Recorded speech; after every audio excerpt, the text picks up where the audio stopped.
만드는 언론 미디어 협동조합. 여기는 국민TV. 함께 만드는 언론 미디어 협동조합. 여기는 국민TV.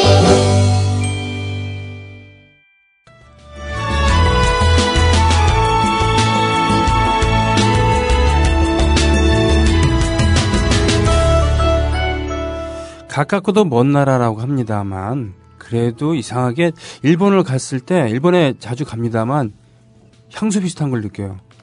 왜냐? 저거 우리랑 비슷한데 저거 예전에 우리나라에 있었던 건데 없어진 거네 라는 이런 기시감이 비슷한 것도 느끼거든요. 그런 것처럼 일본 사람들도 한국에 와서 그런 친숙함을 많이 느낀다고 합니다. 그런데 참 이웃끼리 친하긴 힘든 건 모양이에요. 영국과 프랑스가 이렇게 으르렁대고 그리고 우리도 일본과 저러고 있고 말이죠. 예. 그러나 서로가 서로를 이해하는 그만큼 더 가까워질 수도 있겠죠. 예.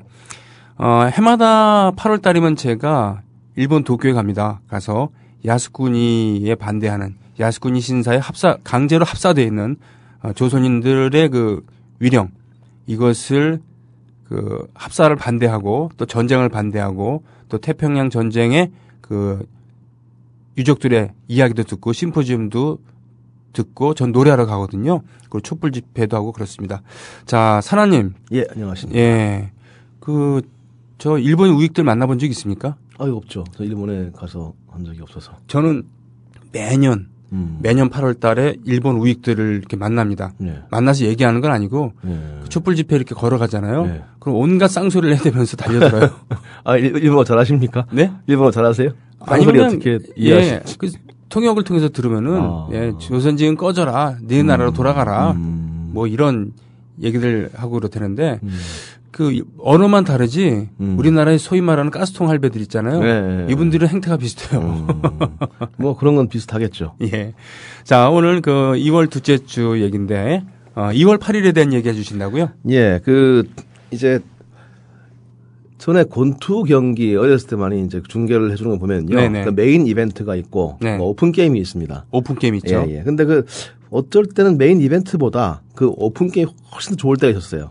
그래요? 더 박지가 넘치고 보통 재미있고. 아마추어나 아니면 프로 그 경력이 짧은 선수들이 그렇죠. 4회전이나 8회전 경기를 뛰게 만드는데. 근데 하지만 더 열심히 하고 하다 그래서 그런지 더 이제 왠지 그 뒷게임 더 시시한데. 예.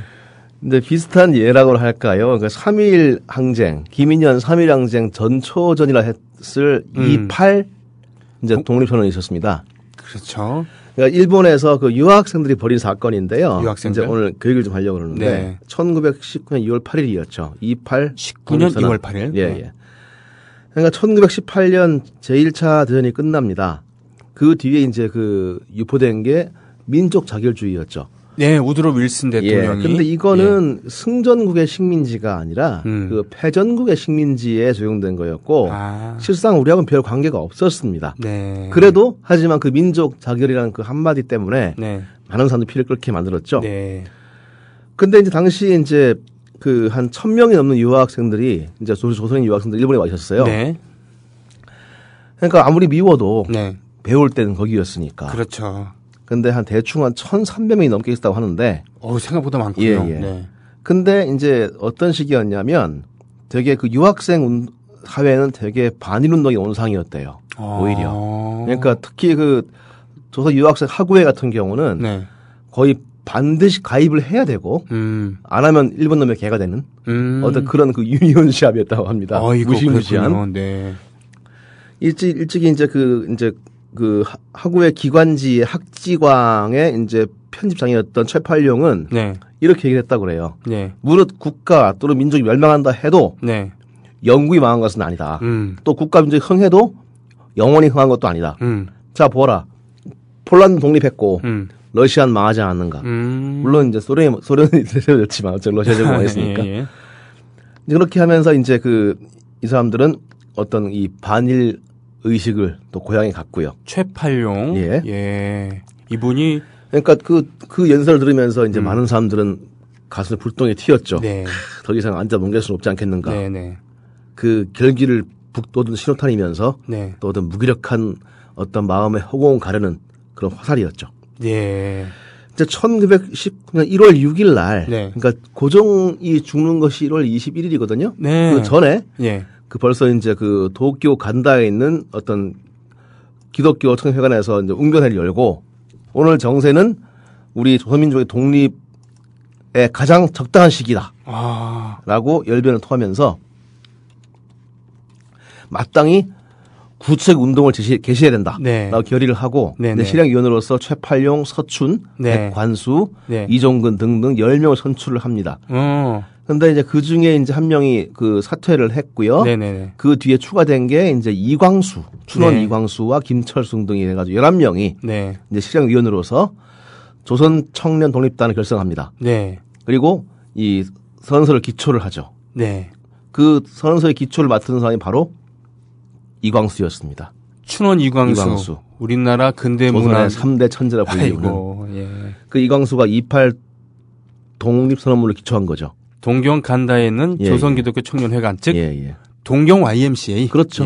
조선 YMCA였죠. 예. 1919년 2월 8일 날 도쿄 눈이 많이 안 온다고 그래요. 예. 따뜻해요. 근데 그날은 눈이 펑펑 내렸다고 합니다. 2월 달인데. 네, 그날 2시에 이제 그 유학생 하고 총회가 열렸고요. 네. 이제 다들 뭐 끼면서 찾겠죠. 뭔 일이 있겠다. 네. 그리고 심지어 이제 경찰들도 와 있었다고 그래요. 아유, 정보망이 오죽하겠어요. 예. 네. 그때 이제 그 회장 백관수가 이제 개회를 선언했고요. 네. 그때 이제 갑자기 누군가가 회의 중에 갑자기 쫙 일어나서 외칩니다. 뭐라고요? 김구동이 있습니다. 라고 단상에 올라가서 거기 만장에 있던 조선 청춘들의 피를 끓게 만드는 선언문을 읽습니다. 누가요? 최팔룡이요. 아까 언급했었던 조선 청년 독립단은 우리 2천만 민족을 대표하여 정의와 자유를 쟁취한 세계 모든 나라 앞에 독립을 쟁취할 것을 선언한다. 라고 한 거죠.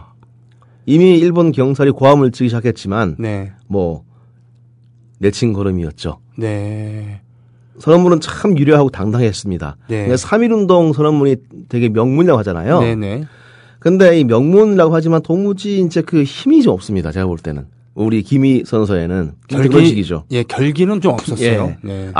신천지가 펼쳐지는데 그 신천지 뭐 힘의 시대가 가고 뭐 도의 시대가 온다 하는데 그건 말은 좋은데 이제 뭔가 좀 그걸 떠봐서 힘이 좀 부족했거든요. 그렇군요. 근데 이 28 선언문은 그렇지 않았어요. 되게 힘이 있었습니다. 어떻게요? 우리 민족은 정당한 방법으로 우리 민족의 자유를 추구할 것이나 만일 이뤄서 성공치 못한다면 우리 민족은 생존의 권리를 위해 모든 자유행동을 취하면서 최후의 1인까지 자유를 위한 뜨거운 피를 흘릴 것이니 라고 여기 외치는 거죠. 명확한 경고가 있는 거죠. 예, 명확한 목적이 있고 끝까지 싸우겠다는. 그렇죠. 그렇군요. 그러니까 3.1 항쟁과 독립선언 그 공약 3장이 마지막 한삼에 이르기까지 마지막 한순간까지 민족의 정당한 의사를 시원스럽게 발표하라고 돼 있거든요. 뭔가 이상하지, 약간 어색하죠, 그죠?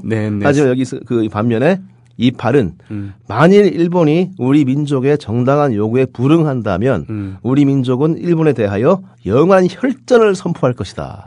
라고 포효하고 있는 거예요. 그렇군요. 좀 다르죠. 와. 근데 게다가 최팔룡이 그렇게 외치던 그 강당, 그러니까 YMCA 강당은 3.1 선언 때처럼 어떤 시내 고급 음식점의 음습한 방이 아니라 일본 동경 한복판, 경찰이 그득한 그런 강당이었단 말입니다. 실제로 민족대표 33인들은 만세운동이 펼쳐졌었던 그런 탑골공원 안 갔죠. 거기에 가 있는 게 아니라 유명 요리집에서 방에서 했죠. 방에서 이렇게 있었고 실제로 3.1운동을 처음 주도했던 것은 학생들이었어요. 그렇죠. 그러니까 나중에 3월 달 되면 얘기할 기회 있겠습니다만은 그러니까 파고다 공원에서 그 사람들이 기다립니다. 누군가 와주기를. 그렇죠. 근데 아무도 안 와요. 민족대표 33인. 그리고 잡혀갔다고 우리 말 들었습니다. 그때 이제 그 말을 들었던 그 시골 교회 전도사이자 이제 경신학교 졸업생 정재용이 자기가 이제 그 원산 쪽에 그걸 배부하려고 선물을 갖다 줘요. 원산 쪽에 그 기차학관에 누구한테. 그리고 한부가 남아 있었습니다. 그 함부를 꺼냅니다. 읽기 시작하죠. 그렇게 된 거였군요. 예. 그러니까 그런 상황에 비해서 이 팔은 정말로 되게 이 시작부터가 되게 장렬했죠. 그러게 말이에요. 그러니까 눈이 펑펑 내리는 가운데 네. 대한독립 만세를 외치면서 네. 사람들을 끌려가고 격투를 벌이면서 28 선언이 이루어집니다. 순사들이 예. 고함을 지르는 가운데 예. 다 끌려갔죠. 예. 무려 일본 제국에 대한 혈전을 선언한 이 어떤 불량 선인 예. 후대의 선징들한테 일본 검찰은 내란죄를 이제 적용하려고 그래요. 예. 그러니까 뭐 90년 뒤에 대한민국 검찰도 장난삼아 북한 사이트에 글을 리트윗한 사람을 갖다가 국가법으로 잡아들였으니까 그러게요. 뭐 일본과의 혈전을 선포한 이 선징들한테 네. 내란죄는 어쩌면 뭐 당할 수도 있겠죠. 네. 하지만 여기서 우리 역사는 한 명의 양심과 마주하게 됩니다. 네. 일본인 변호사 후세 다스지. 아, 예. 네. 예. 이분은 그 훈장도 받으신 분이에요. 한국 정부로부터 나중에 추서되는데, 그러니까 독립운동 사회에서 큰 족적을 남긴 은인이고요. 네. 또 선력자이신 분입니다. 네, 그는 이렇게 외칩니다. 네. 학생의 신분으로 네. 자국의 독립을 부르짖은 것이 어찌해서 일본 법률에 내란죄에 해당하는가? 당치도 않다. 와, 멋지다. 네. 그러니까 조선 학생들은 조선인들인데 네. 한국 가서 왜 우리 일본 내란죄 적용하느냐는 거죠. 후세 다스지. 예. 네. 이 당연하지만 난감한 논변 앞에서 네. 결국 일본 법은 꼬리를 내립니다. 그들은 네. 내란죄를 적용하지 못해요. 그랬군요. 예. 그리고 이제 이분 얘기를 좀 더 하면 그 네. 뒤에 계속 이를테면은 그 일본 청각 암살 음모를 꾸몄던 이 박열이라든가 네네네. 그 외에 많은 분들을 변호를 합니다. 이분이. 아. 예. 그리고 2004년도에 이분은 그 일본인 최초의 건국 훈장 애족장을 받습니다. 네. 정부가 주는 거죠. 네네. 그때 이제 그 후세 변호사의 외손자가 네. 그런 회고를 해요. 뭐라고요? 그러니까 우유 배달을 하는 조선인이 당신의 우유가 귀했단 말입니다. 네. 근데 꼭 하나 두고 갔대요. 그 집에. 후세 다스지 변호사의 네. 집에. 네. 은혜를 그렇게 갚은 그러니까 거군요. 감사한 나머지 배달을 네. 하다가 네. 이 집이구나. 항상 더 하나 더 이렇게 놓고 갔다는 거죠. 아이고. 그리고 또 그 집마다 한 명씩 훈련을 받았는데 전쟁 때 꼭 제가 대신 가겠습니다. 라고 해서 누군가 대신해 줬대요. 후세 다스지 변호사의 명이. 그랬군요. 그렇다고 할 만큼 고마워했던 분이고요. 근데 어쨌건 이제 그분은 그분이지만 형은 혹독했죠. 고문도 엄청 셌고요. 네. 그리고 그래서 이제 그 중에 하나였던 송계백이 네. 그만 그 젊은 나이인데 불구하고 고문을 못 이기고 옥사하고 맙니다. 아이고.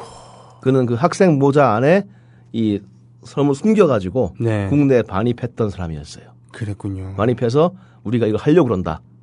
뭔가 알렸던 사람이었습니다. 그랬군요. 검색해보니까 이게 최팔룡 선생 같은 경우는 그분도 오래 못 살아요. 그래요. 1년간의 금고형을 받고 귀국하였다 그러는데 22년에 돌아가신 걸로 되어 있는데 어떻게 돌아가신 고문후유증이었습니다. 그분도 오래 못 살았어요. 고문후유증으로. 네. 그러니까 1919년 2월 8일 날 눈 내리는 동경에서 조선독립 만세의 외침은 그렇게 터져 나왔습니다. 네. 이 물꼬는 이제 3.1항쟁이라는 거대한 물살로 이어졌고 네. 나아가서 이제 그 이후에 네. 26년간의 독립항쟁의 어떤 정신적인 지주가 됐죠.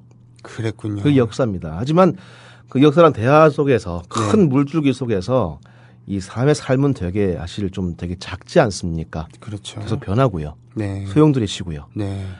3.1항쟁의 민족 대표였던 많은 분들도 뭐 변절을 하거나 33인 중에서 사실은 그 민족 대표다운 삶을 산 분들은 별로 없죠. 예, 뭐 그래도 뭐 꽤 되긴 되는데 어쨌건 많은 분들이 변절을 하거나 또 그 뒤에는 사실 뭐 적극적으로 하진 않았습니다.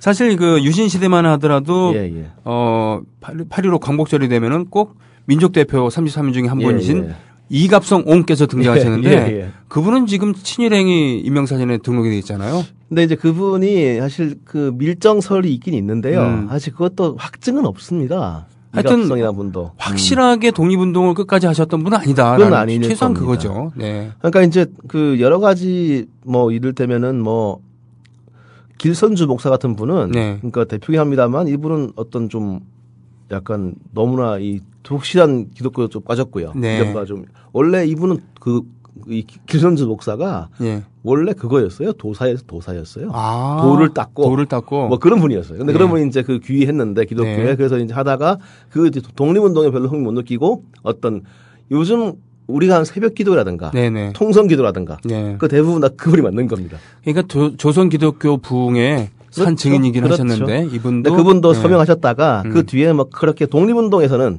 큰 족적을 못 남긴 분이고 뭐 대부분 그랬는데 2월 8일에 어떤 그 11분들도 좀 그랬어요. 인생 유전이 되게 다양합니다. 일단 춘원 이광수가 예, 이광수가 뭐 어떻게 바뀌었는지는 굳이 언급할 네. 필요가 없겠죠. 네.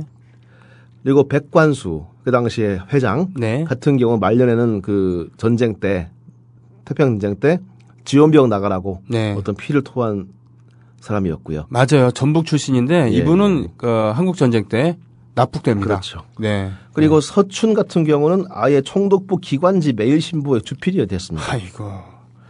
그러니까 그만큼 또 인생은 다양한 거죠. 근데 하지만 김상덕 같은 경우는 끝까지 독립투쟁을 벌였고요. 네. 해방 뒤에도 재헌 국회의원으로서 그 반민특위 위원장이 됩니다. 네.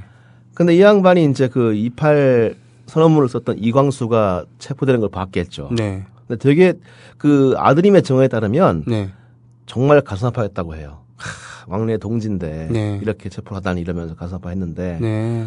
근데 이광수 같은 경우는 정말로 어떤 좀 어떻게 생각하는데 믿기도 하고요. 이를테면은 이 수사관이 네. 쭉 이광수가 자기의 행적을 미화하는 걸 보고 화가 네. 나서 네. 이제 창씨명 그러니까 가야마 뭔데 네. 네. 어이 가야마라고 했다고 합니다. 네. 그러니까 이광수가 본능적으로 하이 그랬다고 하네요. 아이고. 근데 그런 모습을 보면서까지 가슴 아파했을까? 그건 장담할 수가 없겠네요. 그랬군요. 어쨌건. 근데 안타깝게도 이제 신생 대한민국에서 과거에 대한 반성과 단절의 시간은 길지 못했습니다. 네. 김상덕은 이승만 정권에 의한 반민특위 와해, 그러니까 경찰이 습격을 하죠. 본부를. 그렇죠. 습격을 해서 다 이제 무기 압수하고 네. 끌고 가죠. 네. 차마 못 볼 꼴을 목도하고 그 위원장에서 물러납니다. 그 사태의 변이 이래요. 한 난관을 피하면 앞으로는 평탄한 길이 오리라 했던 것도 난관을 피할수록 오는 것은 더 큰 난관이었습니다. 네. 뿐만 아니라 지난 6월 6일 이거는 바로 그겁니다. 이 반민특위 습격이었습니다. 네. 에 와서는 같은 국가의 국법을 지키는 기관 대 기관 사이에 있을 수 없는 사태까지 있었던 것입니다. 네. 8월 말일까지의 짧은 기한, 그 반민특위 활동 기한 안에 우린 도저히 자신이 없습니다.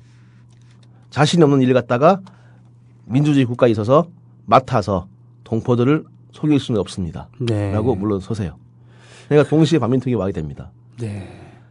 이 성명 발표하면서 아마 그는 그로부터 이제 꼭 30년 전 1919년 2월 8일 동경을 아마 떠올렸을 것 같아요. 그 눈을 펑펑 오는 눈을 다 녹일 기세로 펄펄 끓는 기세로 만세 불렀던 그 동지들 가운데 최팔룡과 송계백은 일찍 죽었고요. 네. 남은 분들은 남은 그 삶의 길이 여러 갈로 갈립니다. 빼앗긴 조국은 찾았지만은 봄은 안 왔고 네. 봄을 부르는 외침은 그만 시들어버린 거죠. 네. 그 1년 뒤 전쟁 때 또 네. 공교롭게도 이광수와 김상덕은 같이 납북됩니다. 예. 자신이 지휘한 반민특위가 체포의 동료와 같이 끌려간 거죠. 네. 혹시 둘은 마주할 기회가 있지 않았을까요? 그러게요. 그럼 뭐라고 했을까요? 그렇게 2월 8일의 어떤 그런 만세 소리들은 그렇게 다양하게 갈렸고 또 비극적으로 마무리됐습니다. 그러나 그 결기만큼은 2월 8일 기억해야 될 일이죠. 예. 사실은 매년 가는 동경 YMCA, 그 8월 달에 야수군이 반대를 위해서 가는 그 동경 YMCA 지하에 다목적 홀이 있는데요. 거기서 심포지엄도 하고 저도 공연을 합니다. 그 홀 이름이 28 기념홀입니다. 그렇게 그렇군요. 예, 일본 칸다 지역에 있는 오래된 그 시가지죠. 근처에 가면은 진보초라고 해서 일본 고서점들이 밀집해 있는 데도 있고 또 근처에 오차노 미즈라고 하는 대학가 예, 그리고 그 메이지 대학도 거기에 있는데 거기에 또 한 구석에는 일본 최대 악기 상가도 있어요. 그래서 저에게는 매우 친숙한 동네인데 그 한복판의 동경 YMCA. 매년 8월 달에 주말에 토요일에 8월 15일이 가장 가까운 그 전주의 토요일 오전부터 일본 경찰들이 나와줍니다. 나와서 일본 우익들의 접근을 차단시켜 줍니다만 결국은 시간이 지나면서 우익들에게 뭐 험한 소리 들어가면서 예, 결국은 어떻게든 행진을 마치고 합니다만 지키는 것도 싸움이다. 예, 지키는 것도 거기서 확산이 되지 못한다라도 뭔가를 지키는 것도 싸움이다. 그렇죠. 예, 그런 생각을 합니다. 자, 그런 의미에서 에피소드를 마무리하면서요. 광복 60주년 독립군가 다시 부르기 앨범 중에서 2005년도에 나온 건데 안치환이 부른 국기가 예, 듣겠습니다.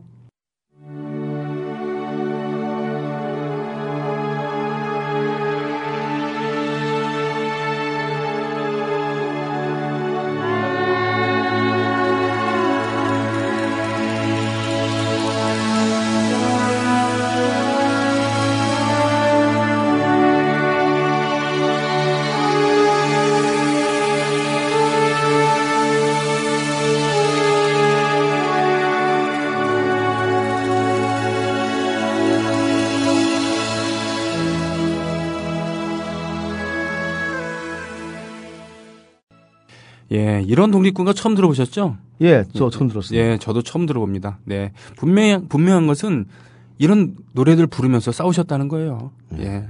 그것이 바로 역사를 다시 밝혀야 된 이유 중에 하나인데. 맞습니다. 그러고 보니까 예전에 이제 전쟁 영화 같은 거 보면 주로 두 가지죠. 미국에서 만든 전쟁 영화, 예. 그리고 한국에서 만든 전쟁 영화. 예, 예. 그런 걸로 유추했을 때, 야, 독일군이 정말 잔인했구나. 예. 좀 북한군이 잔인했구나. 예, 예. 정말 많이 죽었겠구나라는 거였지만 그렇죠.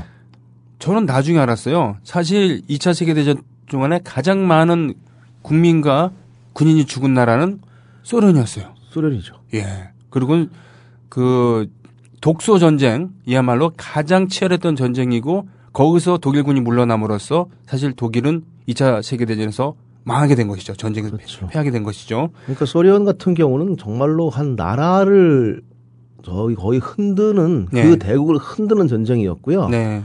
그러니까 그 러시아 군들 사이에서는 그런 말이 있었다고 하면 소련군 사이에서는 목숨을 아끼지 마라. 조국에는 남자가 많다. 예. 뭐 그렇게 거의 뭐 총도 안 주고 갔다고 예. 하니까. 그 그 에너미 어트 게이트 보면은 그 서두에 그 사실이 생생하게 나오잖아요. 그렇죠. 그러니까 하나의 우주가 사라지는 건데 목숨 하나하나가. 근데 그걸 그렇게. 아무튼요. 그런 의미에서 오늘 다른 시선으로 보는 2차 예. 세계대전 얘기해 주실 그러니까 거죠? 예. 오늘 전쟁은 자체가 예. 그러니까 뭐라 그럴까요? 그러니까 인간의 한계를 시험하는 그런 거거든요. 네. 그러니까 얼만큼 인간이 악해질 수 있는가, 네네. 얼만큼 인간이 추해질 수 있는가, 네. 모두의 어떤 그 한계선을 시험하는 그런 느낌인데, 네. 그러니까 그 중에 한 예가 이제 그 1945년 2월 13일에 있었던 네. 드레스덴 대공습이라는 사건이 있습니다. 드레스덴. 예. 예전에 동독이었죠. 동독이었죠. 지금은, 도시인데. 네. 혹시 블록버스터라는 단어 아십니까? 블록버스터. 예, 그 돈 예, 많이 예. 쳐들여갖고 예. 많이 뭐 깨지고 뭐 이렇게 예. 부수고 뭐 이런 대작 영화를 블록버스터라고 그렇죠. 하잖아요. 네. 거기 사실은 폭탄 얘기입니다. 아, 그래요? 예. 그러니까 한 블럭을 날린다. 블록버스트.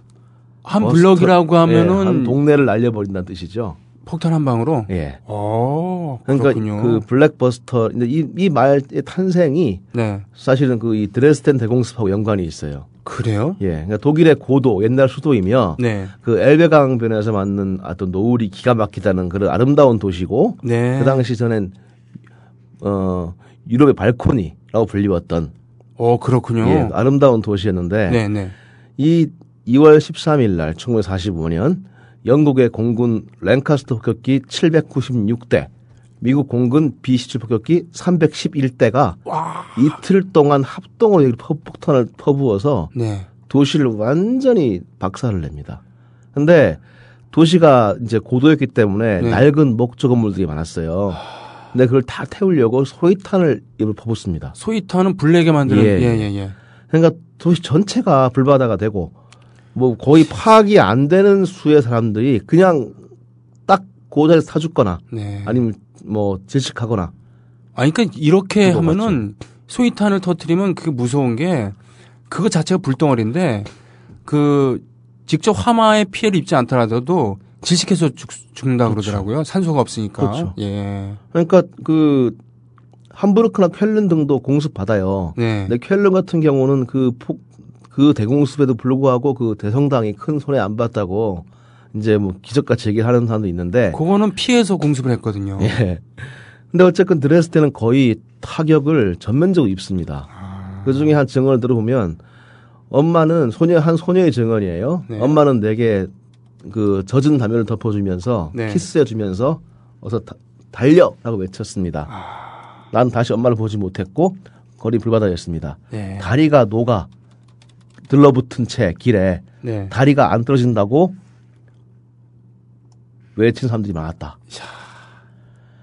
그러니까 드레스덴은 이렇다 할 대공무기도 없었고요. 네. 뭐 어떻게 폭격에 맞설 비행기도 없었기 때문에 거의 그냥 드라이브하면서 그냥 푹 떨어진 겁니다. 아니 그냥 미 돌면서 즉 그 대공무기가 없다는 얘기는 거기 군사기지도 아니었습니다. 네. 아니었어요. 그러니까 근데 전략적으로 필요했는가? 네. 그것도 아니었습니다. 근데 왜 그래 도대체? 그러니까 그때쯤이면 거의 그 동쪽에서 소련군이 네. 정말로 이른바 쓸어버리면서 네네.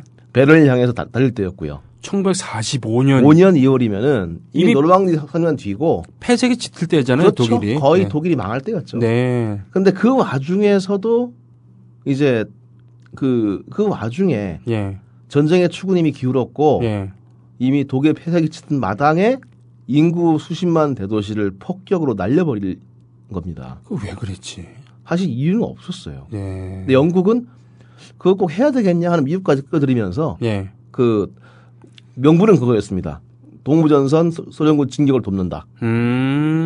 그래서 미리 차단한다. 예. 근데 사실은 이 시는 의미가 없었는데 어쨌건 이 사건의 중심에 한 명이 서 있어요. 네. 아서 해리스, 영국 포격 사령부 사령관입니다. 아, 예. 폭격기 사령관이죠. 이 사람이 주도했군요, 그러니까. 예. 네. 근데 이 양반은 원래 좀 제가 볼 때는 약간 사이코패스 느낌이 있어요. 이를테면 그 이라크 독립운동가들한테도 그냥 폭탄을 퍼부은 사람이기 때문에. 아. 근데 이 사람은 이제 그렇게 얘기한 사람이었어요. 이제 아랍 독립운동을 탄압하면서 한 얘기가 네. 아랍 놈들이 말썽을 부리면 일단 폭탄 하나 안기고 시작하자. 이런 사람이었고요. 실제로 그렇게 했었고요. 네. 그러니까 전쟁의 승리를 위해서는 어떠한 수단과 방법 안 가릴 사람이었고 네. 이제 그를 와중에 뭐 죽는 사람들의 눈물 고통 같은 경우는 별로 안중이 없는 사람이었죠. 그렇군요. 그런 말을 해요. 적군 수십만 시체보다 우리 군인 한 명의 뼈가 더 귀하다. 참. 적국의 민간인 또한 적이다. 민간인이건 군인이건 적을 위해 눈물 흘릴 이유가 없다. 흑과 백이 명확한 사람이군요. 그러니까 군인이라는 직업에는 맞을지 모르겠습니다. 네. 그러니까 전략적 목적보다는 보다 많은 사람한테 더 많은 고통을 주는 방식을 택하는 거죠. 네. 그러니까 이를테면 드레스덴이 그렇게 박살났지 않습니까? 네. 근데 철규는 말짱했어요. 이건 뭘 말하겠습니까? 거기 진격해야 되니까. 아니죠. 그럼요. 그러니까 철규 같은 거 냅두고 사람 죽인 거죠. 아, 그런 거예요? 네. 침만. 그러니까 그는 그렇게 얘기를 합니다. 나는 사람을 죽이기 위해 이 자리에 임명됐다. 너무하네요. 라고 얘기를 해요. 예. 거의 사이코패스 아닌가 싶을 지경이죠. 예. 그러니까 이제 너무 이게 좀 업무가 이 사람이 잔인하게 했으니까 네. 영국 내에서도 비난이 많았고요. 네. 너무 심한 거 아니냐. 네네. 그러니까 실제로 이제 자신의 부하들이 자기의 지시에 따라서 이제 어떤 행동했는데 네. 거기 상을 못 받아요. 약간은 너무 심하다고. 너무 심하다고. 그러니까 이제 삐져가지고 딴 데 가버립니다. 아, 그래요? 외국으로. 뭐 그렇게 이제 나중에 이제 처칠이 이제 자귀를 주고 네. 이제 다시 귀국하긴 하는데. 처칠이 그 당시에 영국 수상이었으니까. 예. 네. 근데 이제 그렇게 잘 살다가 죽어요. 아주 장수합니다. 92세까지. 이야. 근데 그가 죽은 8년 뒤 92년도에 네. 이 사람 동상이 세워져요. 아, 그래요? 네. 근데 이제 그때까지도 드레스덴에 있지 않고 있던 독일이 반발을 하죠. 이건 심한 거 아니냐. 좀 너무하지 않냐. 예. 예. 근데 양국은 이제 근데 그러면 또 일단 섭니다 동상이. 아 승인서요? 동상이 서요. 그게 그 동상 제막식에 네. 한 독일 사람이 그렇게 외쳤다고 해요. 네. 히틀러도 네. 그 하루에 네. 10만 명을 못 죽였다. 야. 라고 외쳤다고 합니다. 그러니까 최소한 하루에 그 드레스덴에서 죽어간 사람이 예. 10만 명 이상은 됐다는 얘기군요. 예. 그 제막식에서 이제 누가 또 외쳤다고 해요. 네. 해리슨 전범이요. 아. 라고. 네. 실제로 그 해리스도 그렇게 얘기했다고 그래요. 나하고 나치 장군도 다른 점은 그들은 법정에 있고 난 자유롭다는 것뿐이다. 그랬군요. 실제로 자기가 엄청난 짓을 했다는 것을 알긴 아는군요. 예, 동상 세운 다음에 그래서 이 동상은 24시간 지금 경계받고 있다고 하죠. 누가 해코지 할까봐. 세상에. 그러니까 근데 그 전쟁은 다 그런 건지도 모르고요. 네. 어쨌건 전쟁을 하게 되면 이게 됩니다. 네. 그건 그게 전쟁인 이상 뭐 해리스만 욕할 수는 없죠. 네. 제일 나쁜 건 나치니까. 그러니까 전쟁을 일으킨 책임도 있는 것이고 네. 그 책임은 국민들이 져야죠. 그러니까 그런 히틀러를 막지 못한 죄, 히틀러를 선출한 죄, 저항하지 않고 그를 맹신한 죄는 있는 것이지만 네. 어쨌건 그런 그 비극은 다시 한번 전쟁이 얼마나 무서운 것이고 네. 또 얼만큼 인간이 악해질 수 있는가에 대해서 네. 생각하게 만듭니다. 그랬군요. 그래도 아서리스는 너무했네요. 예. 예, 좀 너무했는데 네. 참 사람은 다양한 게요. 네. 근데 그 드레스덴 같은 경우는 그 독일 사람만 있었던 게 아니었어요. 네, 예. 그러니까 미국인도 있었습니다. 포로가 돼가지고. 포로. 네. 그 중에 한 명이 살아남아요. 네. 이름이 그 커트 보네컷. 네. 이라는 사람인데. 네. 이 양반은 이 경비들과 함께 지하 어떤 고기 창고로 들어가 살아남아요. 아이고, 예. 근데 그 참상을 목격한 다음에 돌아와서 이제 소설을 씁니다. 이제 거기 그런 내용이 나와요. 나는 내 아들들에게 어떤 상황에서도 네. 대량 학살에 가담해서 안 되고 네. 또 적이 그렇게 됐다는 소식에 네. 만족감이나 쾌감을 느껴서 안 된다. 이 양반은 그 노구를 이끌고 이라크 전쟁 때 네. 반대 시위에 참여했었어요. 아, 예. 근데 그한테 그 비애국적 행동이다는 네네. 비판이 이제 잇따르자 그는 이렇게 말합니다. 난 미국인이 아닙니다. 아니, 왜 그렇게 얘기했죠? 그러니까 그 어떤 그런 이라크 전쟁의 어떤 부당한 전쟁을 일으키고 네. 폭격을 퍼붓고 하는 대량 학살을 하는 그런 나라의 아니다. 국민이 아니다라는 거죠. 그렇군요. 예. 근데 반면에 이제 그나마 이 전쟁 이건 지금 자기 적에 대한 거였지 않습니까? 네, 네. 근데 참 슬픈 일은 한국 전쟁에서는 적도 적이지만 네. 우리 아군, 네. 그러니까 아군이 아니라 우리나라 국민, 네. 자국민을 향한 그 참담한 일들이 많았어요. 그 중에 대표적인 것이 2월 10일, 12일에 벌어진 거창 양민학살입니다. 아, 그게 2월 두 번째 주였군요. 예, 예. 네. 그러니까 1951년 2월이었어요. 네. 그러니까 설날 근처에 있었는데 네. 이제 그 거창 사람들, 거창 신원면에서 네. 이제 사람들 모여가지고 설도 지내고 하는 그런 상황이었는데 네. 갑자기 이제 한국군 11사단 네. 13년대 네. 3대대가 이제 진격을 해 들어옵니다. 네. 근데 이 사람들이 이제 그 남부군에도 공격받아요. 신원면에서. 남부군들. 예. 그러니까 열받으니까 그 오이경 대령이 그 명을 내리는 게 아주 무시무시한 명령이었죠. 공비 근거지가 될 가옥 소각, 식량 확보 및 안대시 소각, 그리고 작전 지역 내 인원 전원 사살. 그러니까 적과 내통하고 있고 여긴 빨치산 마을이고 빨갱이 마을이니까 다 죽여버리는 거예요. 야. 이미 그 2월 9일 날, 네, 2월 9일. 예, 덕산이라는 곳에서 이제 이미 학살이 시작됩니다. 한 80명을 죽여버리고요. 네네. 다 총살을 해버리고. 이제 3일 동안에 이제 대학살이 벌어지기 시작하는데. 네.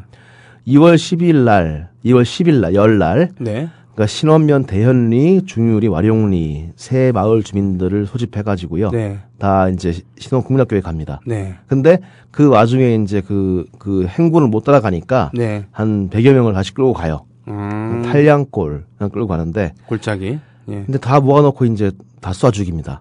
근데 그 중에 한 명이 살아남아요. 거미 속에서. 네. 그 여자분인데. 네네. 이분의 증언에 따르면 딱 이제 끌려가서 빙 둘러싸고 총을 딱 들이미니까 이제 직감을 했겠죠. 네. 이제 죽었구나. 네. 근데 한 남자가 손을 들었대요. 네. 그리고 외쳤답니다. 대장님. 네.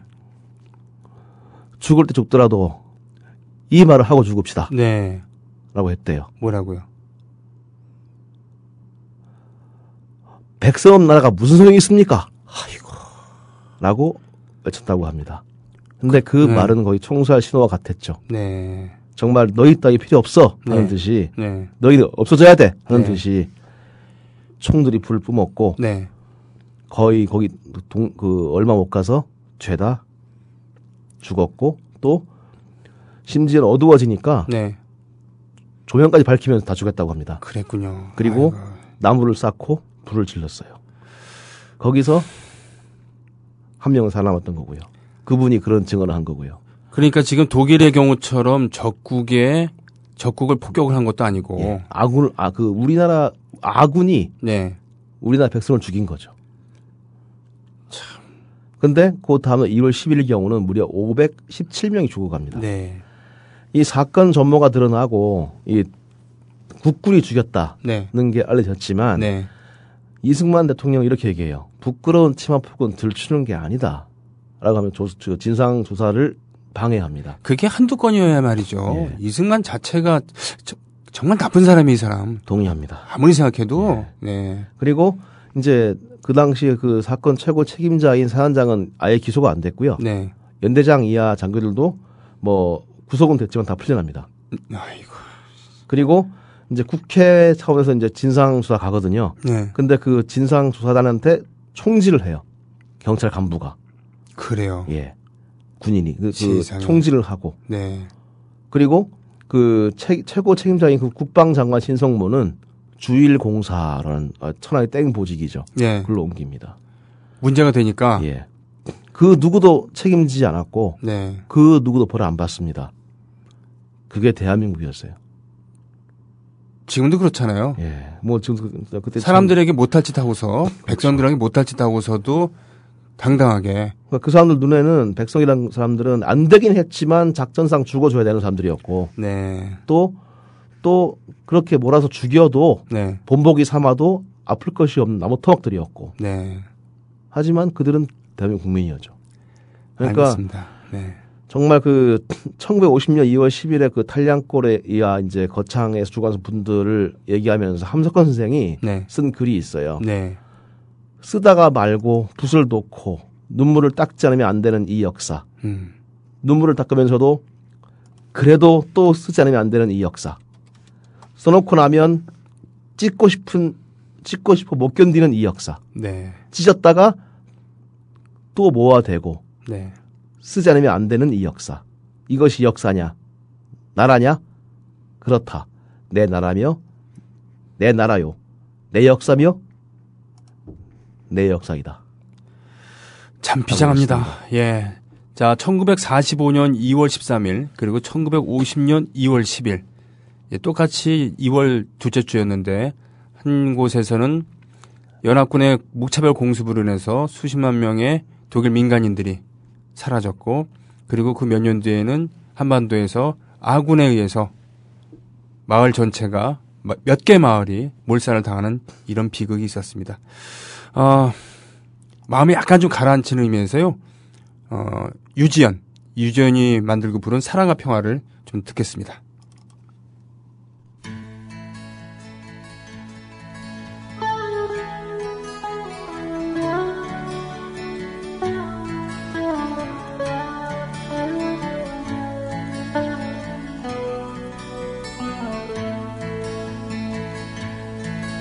던져진 동전이 굴러가듯이 새들이 하늘을 날아가듯이 내 혼자 일에는 나의 마음껏 그렇게 지내왔어. 창문 너머로 나를 부르는 한 가닥 실바람에 나는 살고 싶어 난 주고 싶어 온 눈 위에 깃든 사랑.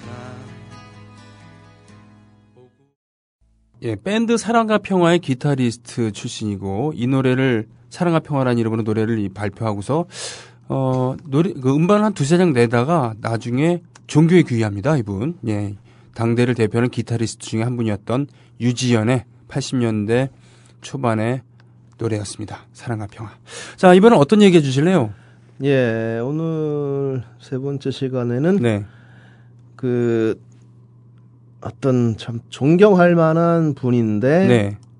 또 이 얘기를 하면 또 어떤 싫어할 분도 계실 것도 같고 네, 네. 하지만 되게 강직하게 또 네. 정직하게 그 한상 사셨고 네. 하지만 정치적 선택에 있어 가지고는 조금 뭐 여러 얘기가 있는 분인데 그 재정구란 분입니다. 아, 우리 빈민운동사에서 빼놓을 수 없는 고 재정구 선생. 그야말로 뭐라고 해야 되나 정말 대부라고 할 만하죠. 대부. 네, 안락한 길을 포기하고 젊은 시절부터 말씀해 주시죠. 네. 그러니까 이제 그 제가 중학교 때였나요? 어떤 시사 만화에 그렇게 나왔습니다. 시사 만화에 네. 술에 막 취해 들어간 이제 그 차가 있었는데 네네. 딱 이제 그 잡아요 경찰이. 네네. 그러니까 불라고 하니까 네. 이제 이렇게 얘기해요. 그 탄 사람들이 와 번호 반보고 얘기해 이런다고요. 네. 8688이었거든요. 번호판이? 8688. 그러니까 경찰 충성 보낸다고요. 그 시사 만화인데. 그러니까 그 당시 막 8688이라 그러면 거의 모든 게 다 패스되는 그런 분위기였다는 얘기죠. 그래요. 툭하면 86 아시안게임 88 올림픽을 향해서 그러게요. 나아가자라는 그런 아이고. 그것만 되면 다 통과되는 그 풍자 만화였는데 실제로 제가 듣기로 그 번호판이 네. 고위급이 있었다고 알고 있어요. 그랬군요. 예. 예. 근데 어쨌건 그 말씀드린 것처럼 이제 86 아시안 게임과 88 올림픽은 거의 80년대 10년 내내 정말 대한민국 국민들의 귀에 박힌 굳은 살이었죠. 70년대에는 대망의 80년대. 그렇죠. 라는 구호가 있었다고 한다면 80년대에는 86 아시안게임 88 올림픽이었습니다. 그렇죠. 네. 정부는 그 대회들을 치를 수도 서울의 단장을 위해서 살인적인 철거 작업에 나섭니다. 상계동, 사당동, 목동, 왕십리. 그러니까 요즘에는 뭐 이른바 용역이지만 그 당시엔 정복 경찰이 그냥 다 부쉈어요. 아이고. 그냥 식구들이 밥 먹는데 갑자기 빵빵 터지고 드루탄이 갑자기 자는데 천정이 뜯겨 나가고 그런 일이 흔했습니다. 진짜요? 예. 와. 그때 벼랑 끝에 몰린 그 빈민들이 가장 믿어하고 존경했으며 실제 그들을 위해 모든 걸 다 바친 분이 바로 재정구 씨죠. 재정구 선생. 예. 그러니까 이분의 어떤 이 성격을 말해주는 일화가 있습니다. 아, 예. 이른바 그 전두환 개 XX 사건이죠. 예. 그러니까 1986년도에 그는 그 하왕십리가 갔다가 이제 시위 중 연행됩니다. 네네. 그런데 성동서 연행됐어요. 네네. 성동경찰서. 그런데 이제 막 도서를 꾸미는데 땀을 뻘뻘 흘리는 쪽은 재정구가 아니라 경찰이었어요. 아. 그러니까 저기 차다가 저기 진술서에 이 말을 좀 뺍시다. 그 전두환은 개 XX 이건 좀 뺍시다. 그러니까 재정구 씨는 아니 뭐가 문제야? 나 그렇게 했다니까. 국민을 이렇게 한 게 대통령이야? 개 XX지? 하면서 쓰시오. 그러니까 그렇군요. 경찰은 제가 이건 좀 그러지 마시고 이건 좀 빼겠습니다. 쓰시오. 나 분명히 그렇게 했어. 하면서 그랬군요. 몰아붙인 거죠. 아유 엄청난 강골이군요. 네. 결국 이제 뭐 그 성동 정목과장은 아주 스타일을 구기는 글 썼을 것 같습니다. 아마 집에 가서 벽을 쳤겠죠. 네네네. 그랬군요. 근데 그런 게 있습니다. 그 어떤 식의 있냐면 그 보고서에서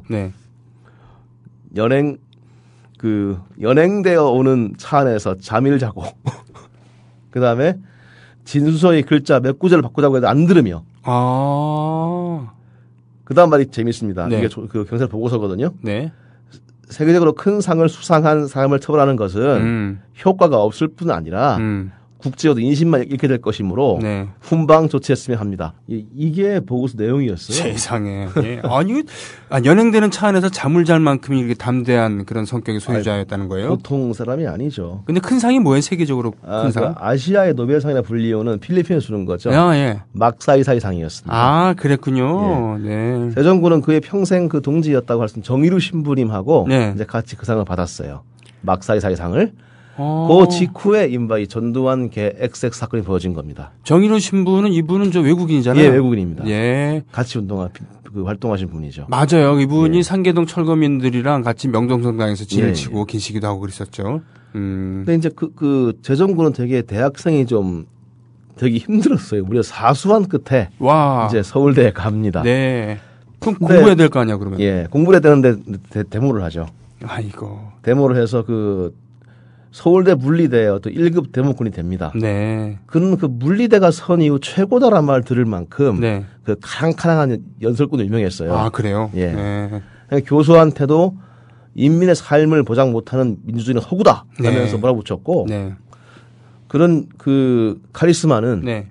많은 친구들 그 당시 젊은 대학생들을 사로잡았습니다. 네. 그 가운데 지금 대구에서 국회의원 준비하시는 김부겸 씨도 계셨고요. 아, 그랬군요. 예, 여러 학생들이 또 심지어 선배들도 네. 많이 따랐다고 해요. 그랬군요. 대단한 카리스마. 근데 이분이 이제 유신 선포된 다음에 이제 수배가 네. 떨어져요. 네. 그래서 이제 은신 반, 이제 야활동 반 목적으로 이제 찾은 곳이 청계천변이었습니다. 네. 근데 그 청계천에 쭉 있던 그 판잣집들한테 너무 큰 충격받아요. 네. 야, 어떻게 여기서 사람이 살지? 네. 근데 그렇게 놀란 이 젊은이를 갖다가 또 한번 강타한 거는 옆집에서 그 홀로 살던 엿장수였습니다. 네. 이 엿장수는 결핵 3기였대요. 근데 의사가 쉬라고 했대요. 결핵 상기면은 거의 뭐 예. 상당히 위중한 상황이죠. 네네. 근데 의사가 쉬어라. 그렇게 얘기했답니다. 더 빨리 죽겠습니다. 쉬면 당장 먹을 게 없으니 3일 내에 굶어 죽겠습니다. 네네네. 그러니까 이 사연을 듣고서는 세종과 엿장수에서 대신 짊어집니다. 내가 갔다 올게. 네. 그걸 팔아주죠. 그런 일도 있었군요. 그러니까 네. 감옥 갔다 온 다음에 네. 그의 신념은 더 굳어집니다. 빈민운동을 해야 되겠다. 네.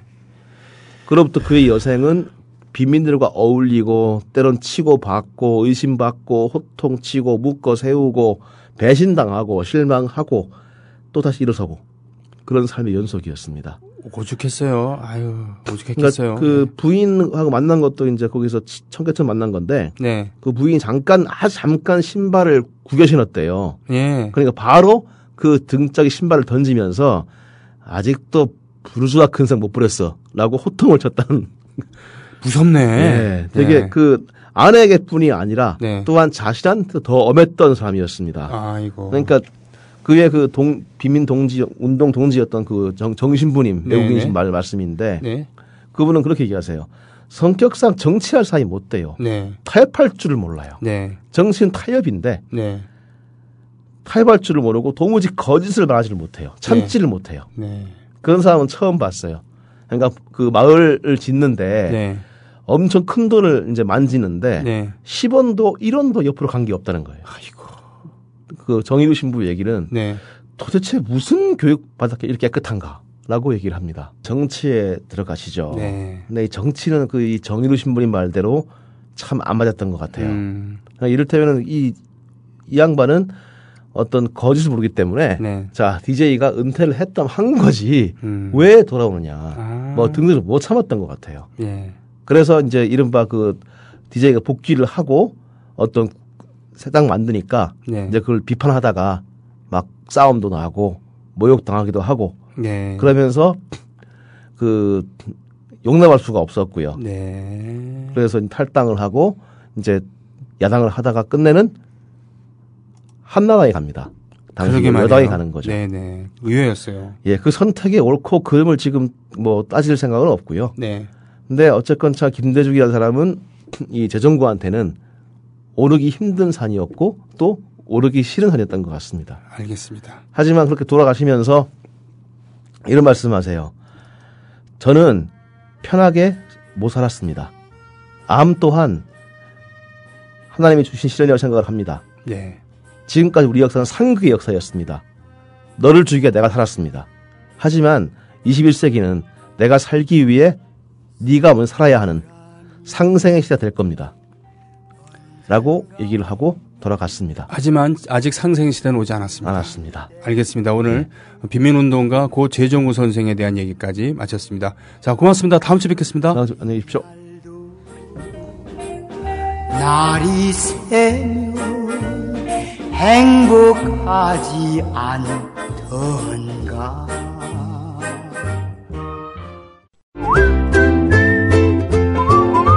국민라디오 팟캐스트 응원하는 가장 쉬운 방법 아시나요? 다운로드하기, 별점 주기, 댓글 달기, 구독하기. 국민라디오 팟캐스트 널리 알리는 가장 쉬운 방법. 다운로드하기, 별점 주기, 댓글 달기, 구독하기. 기억하세요. 다운로드하기, 별점 주기, 댓글 달기, 구독하기.